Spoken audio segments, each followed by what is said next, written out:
जय जय श्रीमन नारायण। मैं सीता श्रीनिवास आज आप सबको बताऊंगी सावन मास की पुत्रदा एकादशी क्या है, इसका पूजा विधि क्या है, पुत्रदा एकादशी व्रत कथा क्या है और सावन मास की पुत्रदा एकादशी का क्या महत्व है, इसके बारे में मैं आप सबको जानकारी देने वाली हूँ। तो ध्यान से सुनिएगा। हिंदू पंचांग की 11वीं तिथि को एकादशी कहते हैं। यह तिथि मास में 2 बार आती है, पहली पूर्णिमा के बाद और दूसरी अमावस्या के बाद आती है। पूर्णिमा के बाद आने वाली एकादशी को कृष्ण पक्ष की एकादशी और अमावस्या के बाद आने वाली एकादशी को शुक्ल पक्ष की एकादशी कहते हैं। हिंदू धर्म में सबसे महत्वपूर्ण व्रत एकादशी का माना जाता है। वैसे तो एकादशी माह में 2 बार आती है, लेकिन श्रावण मास में पड़ने वाली पुत्रदा एकादशी का विशेष महत्व माना जाता है। सावन मास में शुक्ल पक्ष की एकादशी तिथि को पुत्रदा एकादशी मनाई जाती है। इस एकादशी का व्रत साल में 2 बार रखा जाता है।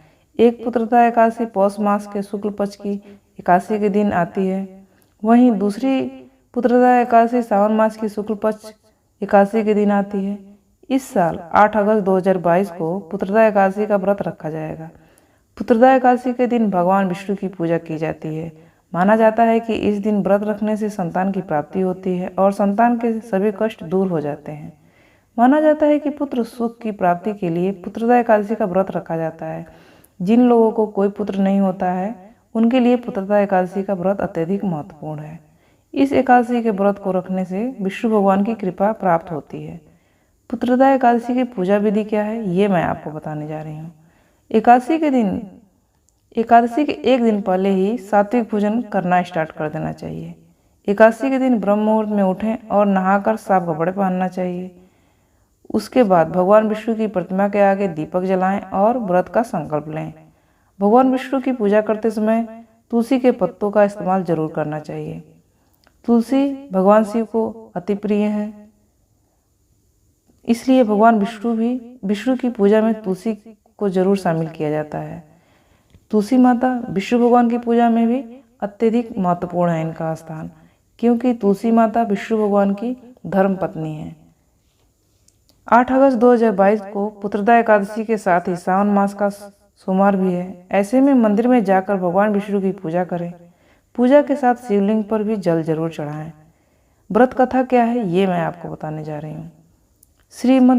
श्री पद्म पुराण के अनुसार द्वापर युग में महिष्मतिपुरी का राजा महिजीत बड़ा ही शांति और धर्म प्रिय था, लेकिन इसका कोई पुत्र नहीं था। राजा के शुभचिंतकों ने यह बात महामुनि लोमेश को बताई। महामुनि ने बताया कि राजा ने अपने पिछले जन्म में कुछ अत्याचार किए थे। एक बार एकादशी के दिन दोपहर के समय वो एक जलाशय पर पहुंचे। वहां एक प्यासी गाय को पानी पीते देखकर उन्होंने उसे रोक दिया और स्वयं पानी पीने लगे। राजा का ऐसा करना धर्म के विपरीत था।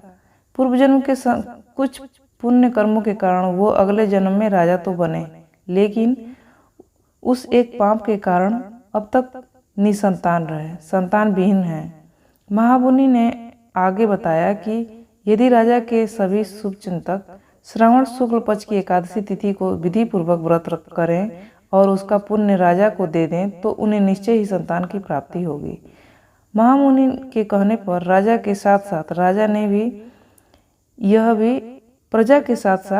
भी यह व्रत रखा। कुछ महीनों के बाद रानी ने एक पुत्र को जन्म दिया।